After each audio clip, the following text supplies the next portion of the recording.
This is Slide Series.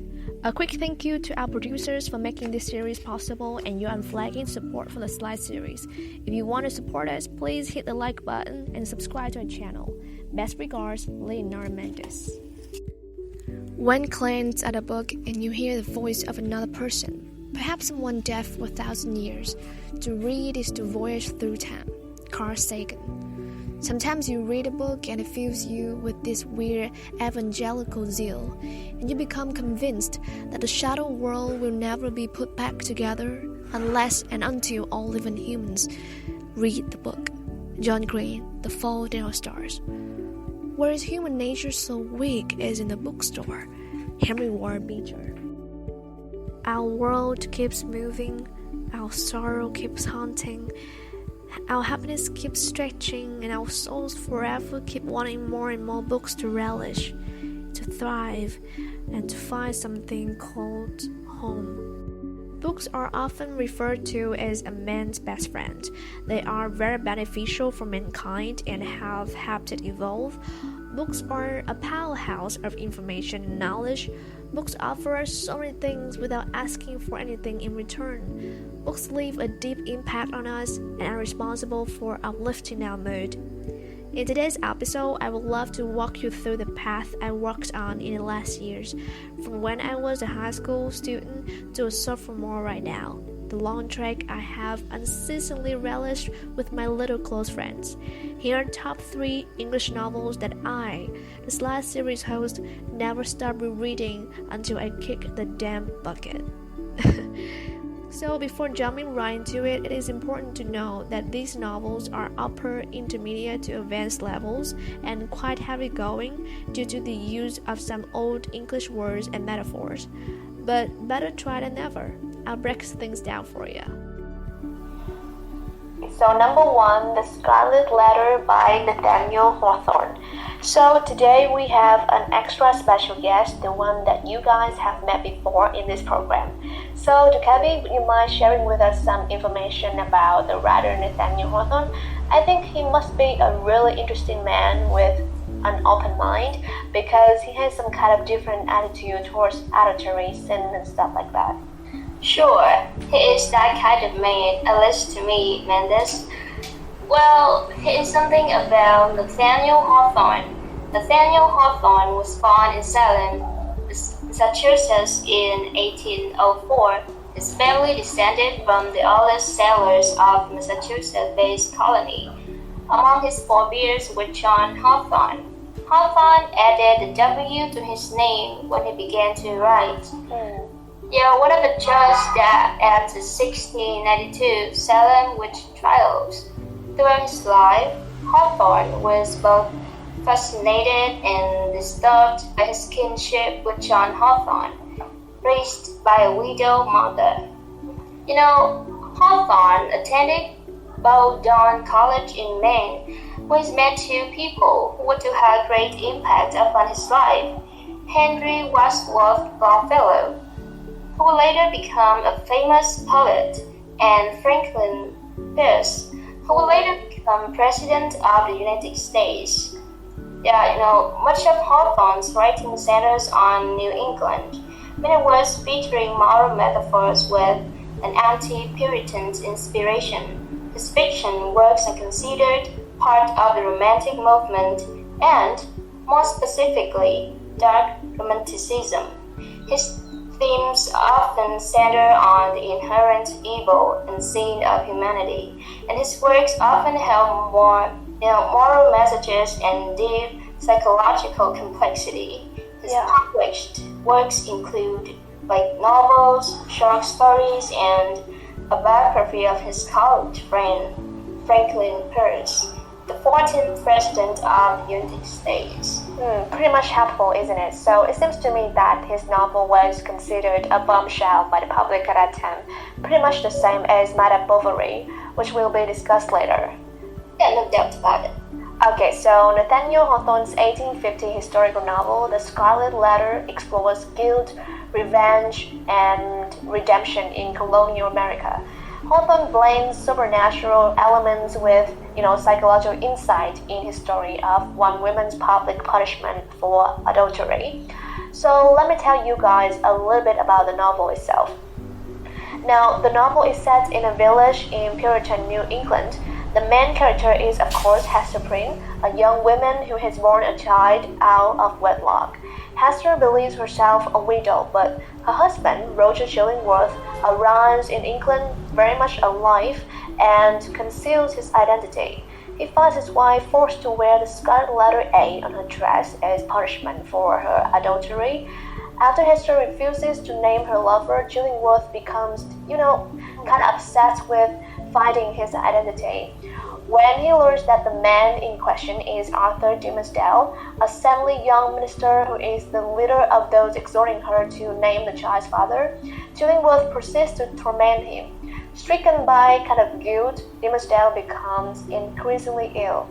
And herself, Hester, is revealed to be a self-reliant heroine who is never truly repentant for committing adultery with the minister, because she feels that their act was consecrated by their deep love for each other.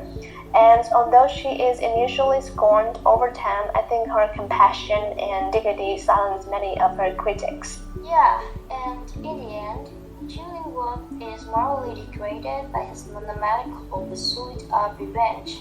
Dimmesdale is broken by his wrong sense of guilt, and publicly confesses his adultery before dying in Hester's arms. Only Hester can face the future bravely, as she prepares to begin a new life with her daughter, Paul, in Europe. Years later, Hester returns to New England, where she continues to wear the Scarlet Letter. After her death, she is buried next to Dimmesdale, and her tombstone is inscribed with "Honor Field, Sable, the letter A, Gills." The novel revolves around several themes. Theme number 1, sin, knowledge, and the human condition. Theme number 2, the nature of evil. Theme number 3, identity and society. Theme number 4, female independence. Theme number 5, guilt. Theme number 6, nature and society. Theme number 7, empathy. And these themes are interwoven with one another in a complex and metaphorical but beautiful language of Nathaniel Hawthorne, right? So thanks to Kevin, pretty much appreciate your help. See you later. Thanks for helping me. Bye-bye. I am Leah Normandis, and you're listening to the Slide series. Stay tuned. Number 2, Celeste Manor, George Eliot. So let me tell you a little bit about George Eliot, a man or woman, or both. George Eliot was an English Victorian novelist who developed a method of psychological analysis characteristic of modern fiction. Her major works include Adam Bede in 1859, The Mill on the Floss in 1860, Celeste Manor 1861, Middlemarch 1871-72, and Daniel Deronda 1876. She was born on November 22, 1819. Baptized Mary Ann Evans, Eliot chose to write her novels under a male pseudonym. She scorned the stereotypical female novelist. Rather than writing what she considered to be the silly, unrealistic romantic tales expected of women writers, she wrote according to her own tales. As a young girl, she was educated at a local school and then at boarding school. Eliot was deeply religious throughout her childhood and adolescence as well because of her pious family background and the influence of the evangelical Mary Louise, one of her instructors at boarding school. So that's about the author. Let's talk about the book. Celeste Manor is in one sense the story of the title character, but it is also very much about the community of Ravello in which he lives. Much of the novel's dramatic force is generated by the tension between Silas and the society of Ravello. Silas, who goes from being a member of a tidy community to utterly alone and then back again, is a perfect vehicle for Eliot to explore the relationship between the individual and the surrounding community. In one sense, Celeste Manor can be seen simply as a story of Silas' loss and regaining of his faith, but one could just as easily describe the novel as a story of Silas' rejection and subsequent embrace of his community. In the novel, these notions of faith and community are closely linked. They are both human necessities, and they both feed off of each other. The community of Lantern Yard is united by religious faith, and Rathlow is likewise introduced as a place in which people share the same set of superstitious beliefs. In the typical English village, the church functioned as the predominant social organization, and therefore, when Silas loses his faith, he is isolated from any sort of larger community. In the early 19th century, a person's village or town was all important, providing the sole source of material and emotional support. The notion of interconnectedness and support within a village runs through the novel.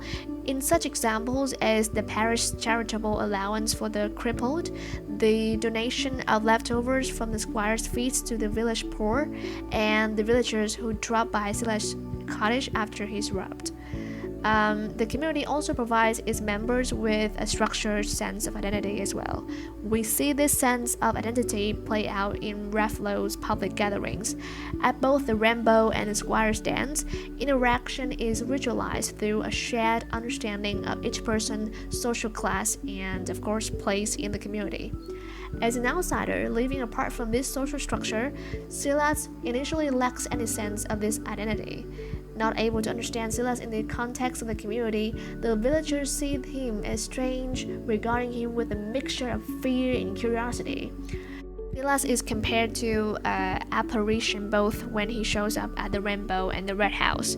To be outside the community is to be something unnatural, even otherworldly. Though it takes 15 years, the influence of the community of Rathlow does eventually seep into Silas' life. It does so via Godfrey's problems, which find their way into Silas' cottage first in the form of Dunsey, then again in Eppie. Ella suggests that the interconnectedness of the community is not something one necessarily enters into voluntarily, nor something one can even avoid. In terms of social standing, Silas and Godfrey are quite far from each other. Whereas Silas is a distrusted outsider, Godfrey is the village golden boy, the heir of its most prominent family. By braiding together the fates of these two characters and showing how the rest of the village becomes implicated as well, Eliot portrays the bonds of community at their most inescapable and pervasive. Now, the plot of Celeste Manor seems mechanistic at times, as Eliot takes care to give each character his or her just deserts. Dunsey dies, the squire's lanes are divided, Godfrey wins Nancy but ends up childless, and Silas lives happily ever after with Eppie as the most admired man in Rathlow. The tidiness of the novel's resolution may or may not be entirely believable, but it is a central part of Eliot's goal to present the universe as morally ordered. Fate, in the sense of a higher power rewarding and punishing each character's actions, is a central theme of the novel. For Eliot, who we are determines not only what we do, but also what is done to us. That is why some of the primary themes in the book are the individual versus the community, character as destiny, and the interdependence of faith and community. Thanks Park Notes for that. I'm Lee Normandis, your host, and you're listening to a slide series. Stay with me. Number 3, Madame Bovary, Gustave Flaubert, English version by Christopher Moncrief. Gustave Flaubert, born on December 12, 1821, Rouen, France, died on May 8, 1880, Cressy. Novelist regarded as a prime mover of the realist school of French literature and best known for his masterpiece Madame Bovary in 1857, a realistic portrayal of bourgeois life, which led to a trial on charges of the novel's alleged immorality. Shoulder to shoulder with the greatest Western novelist, he was known to research his subjects thoroughly and infuse psychological realism in his characters. Gustave was a man of style, be it his love for art, his writing, or attire. Flaubert was born on December 12, 1821 in Rouen, France. His father was a chief surgeon of the Rouen Hospital. During 1830s, Flaubert went to school at Collège Royal de Rouen and wrote for the school newspaper. Flaubert spent a lot of his time traveling and reading Shakespeare. It was on one of his traveling endeavors in Trouville that he met a married woman named Elisa Schlesinger, who was also much older. Gustave's immense infatuation for Elisa is unmistakable in Memoir du Fou, 1838, an essay he wrote describing the distress and anguish of love. In 1842, Flaubert wrote his first novel, Novembre. He then went on to study law in Paris to fulfill the wishes of his parents. However, after a first attack of epilepsy in 1844, Gustave gave up on studying law and pursued his passion for writing. In 1845, Flaubert had composed Sentimental Education, which explained the joys of love and art. A perfectionist by nature, Flaubert's publishing frequency was much less than that of his peers. The reason being is his painstaking perfectionism. He would spend days and sometimes even weeks to compose a single page, and he was still never satisfied with what he wrote. Gustave worked very hard on his writing and refused to use synonyms. Instead, he believed in the principle of always finding le mot juste, the right word always. His ultimate aim was stylistic perfection, for which he repeatedly revised his work. This novel is basically the story of a bored housewife who has two extramarital affairs but finds adultery almost as disappointing as marriage. The novel exemplifies the tendency of realism over the course of the 19th century to become increasingly psychological, concerned with the accurate representation of thoughts and emotions rather than of external things. In January 1857, the French prosecutor Ernest Pinard accused Flaubert of an offense to public and religious morality and to good morals for publishing the novel. Pinard failed to win a conviction, but the court reprimanded Flaubert for forgetting that art must be chaste and pure not only in its form but in its expression. Well, to those who are reluctant to read classic novels because of different reasons, maybe because of their difficult language or their abstruse meanings behind the words, I want to say something to you. I am no expert in this, and I would say that I struggle a great deal with these books. We cannot expect ourselves to fully comprehend or understand such giant literature works by reading them 1, 2, or 3 times, and the meat of the matter is to enjoy with love and hatred, delight and grief, hope and despair of the characters in the books in order to grow and cope with our lives in a calming manner. I want to wrap up this episode with one of my favorite quotes. It is only a novel, or in short, only some work in which the greatest powers of the mind are displayed, in which the most thorough knowledge of human nature, the happiest delineation of its varieties, the liveliest infusions of wit and humor, I convey to the world in the best chosen language. Jane Austen. This is a slide series, and I'm Leonor Mendes, your host. If you are keen on exploring what the ultimate secrets of fluent speakers are, the next slides will be up your street. And the slide series team wish you all the best and a happy TED holiday. Keep learning and prosper. Wish you all the best. Thank you. See you next time.